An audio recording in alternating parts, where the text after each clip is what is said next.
Hello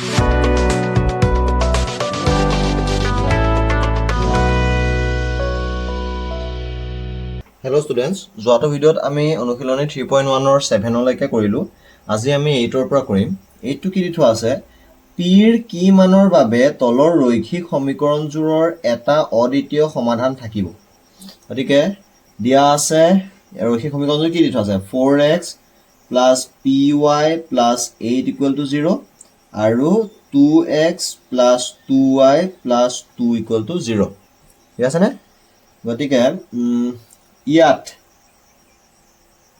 a1 = 4, a2 = 2, b1 = p, b2 = 2 আৰু c1 = 8, c2 = 2। গতিকে আমি কি লিখিম এতিয়া? অদ্বিতীয় সমাধানৰ কথা কৈছে হয়নে? গতিকে এটা অদ্বিতীয় সমাধানৰ বাবে কি হ'ব লাগিব? a1/a2 is not equal to b1/b2 হ'ব লাগিব। implies a1 কি দি থোৱা আছে? 4, a2 দি থোৱা আছে 2 is not equal to b1 দি থোৱা আছে p, b2 দি থোৱা আছে 2, এইটো হ'ল 2 is not equal to p/2, 2 টো এফালে গুচি আহিলে হৈ যাব 2 × 2 = 4, গতিকে p is not equal to 4 হ'ব। গতিকে সেইটো কোনটো অপশ্যনত আছে? অপশ্যন নম্বৰ বিত আছে। গতিকে অপশ্যন নম্বৰ বি টো শুদ্ধ হ'ব। মানে এইটো আছে যেতিয়া p is not equal to 4। বুজি পালানে কেনেকৈ কৰিলো? 9টো চোৱা। 9টো দি থোৱা আছে তলৰ কোন কেইযোৰ সমীকৰণৰ অসীম সংখ্যক সমাধান থাকিব। গতিকে আমি কৰি চাম অসীম সংখ্যক সমাধান থাকিবলৈ হ'লে আমাৰ কি হ'ব লাগিব?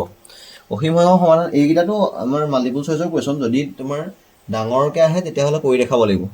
অসীম সংখ্যক সমাধান থাকিবলৈ হ'লে a1/a2 = b1/b2 = c1/c2 হ'ব লাগিব।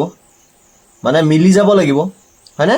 গতিকে ইয়াত 1 নম্বৰটো চোৱা, এইটো চোৱা 2x + 3y = 6 আৰু ইটো আছে 4x + 6y - 12 = 0। মানে এইটো হ'ব 4x + 6y = 12 হয়নে? গতিকে এই সংখ্যাটো চোৱা 2 × 2 = 4, 3 × 2 = 6, 6 × 2 = 12, দুগুণ দুগুণ হৈ আছেনে?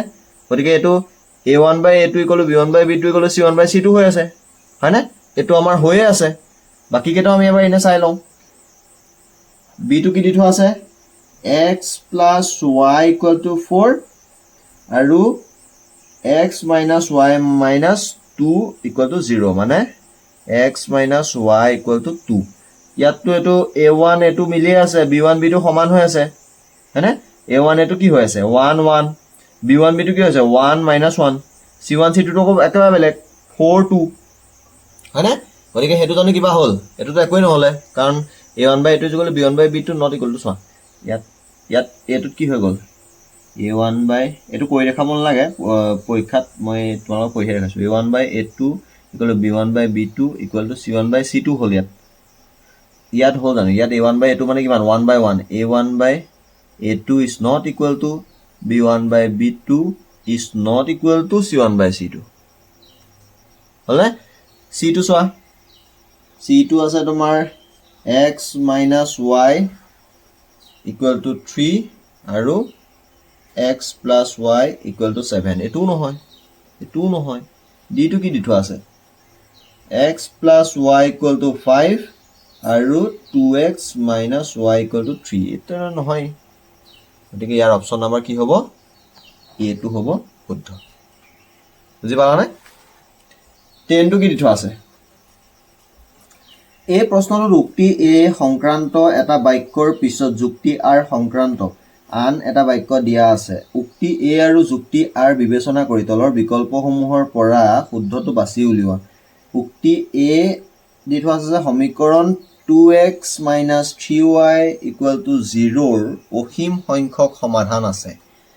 আৰু যুক্তি R দি থোৱা আছে যে দুটা চলকৰ এটা ৰৈখিক সমীকৰণে স্থানাংক সমতলত এডাল সৰল ৰেখা বুজায়। দুটা চলকৰ এটা ৰৈখিক সমীকৰণে স্থানাংক সমতলত এডাল সৰলৰেখা বুজায় এইটো ছেকেণ্ডটো যুক্তি আৰটোতো মানে সৰলৰেখা বুজায়টো শুদ্ধ গতিকে অসীম সংখ্যক সমাধান সমীকৰণ ইমানৰ অসীম সংখ্যক সমাধান আছে যেতিয়া এটা সমীকৰণৰ কথা কৈছে হয়নে এটা সমীকৰণৰ কথা যদি কৈছে 2x - 3y = 0 এটা সমীকৰণৰ কথা কৈছে ইয়াত অসংখ্য অসীম সংখ্যক সমাধান আছে কাৰণ x মান যদি আমি 1 ধৰো y মান বেলেগ ওলাব x মান 2 ধৰিলে y মান বেলেগ ওলাব 3 ধৰিলে বেলেগ ওলাব 4 ধৰিলে বেলেগ ওলাব যিমানে আমি ধৰি যাম সিমানে বেলেগ বেলেগ ওলাব গতিকে ইয়াৰ উক্তি এটো শুদ্ধ যুক্তি আৰটো কি কৈছে দুটা চলকৰ এটা ৰৈখিক সমীকৰণৰ স্থানাংক সৰলৰেখা এইটো সৰলৰেখা বুজায় এডাল যেতিয়া তুমি আমি লেখত আঁকি দিম এডাল দীঘল সৰলৰেখা হ'বনে এইটো শুদ্ধ গতিকে দুইটা শুদ্ধ থকা কোনটো আছিল অপশ্যন উক্তি এ আৰু যুক্তি আৰ উভয়ে সত্য আৰু যুক্তি আৰটো উক্তি এৰ শুদ্ধ ব্যাখ্যা অপশ্যন নম্বৰ এটো শুদ্ধ ঠিক আছেনে বুজি পাবানে কৰিব পাৰিবা গতিকে এইটো অনুশীলনী শেষ হৈছে ইয়াৰ পিছৰ ভিডিঅ'ত আমি পিছৰ অনুশীলনী কি আছে সেইখিনিৰ পৰা আমি ষ্টাৰ্ট কৰিম গতিকে ইয়ালৈকে যদি 3.1 অনুশীলনীটো যদি কিবা ডাউট থাকিলে কিবা যদি বুজি পোৱা নাই ইয়াৰ উদাহৰণবিলাক আমি কৰা নাই ইয়াৰ আগৰ উদাহৰণ যদি কিবা বুজি পোৱা নাই তেতিয়াহ'লে কমেণ্ট বক্সত জনাই দিবা মই সেইখিনি আকৌ এবাৰ পুনৰ বুজাই দিম হ'ব ঠিক আছে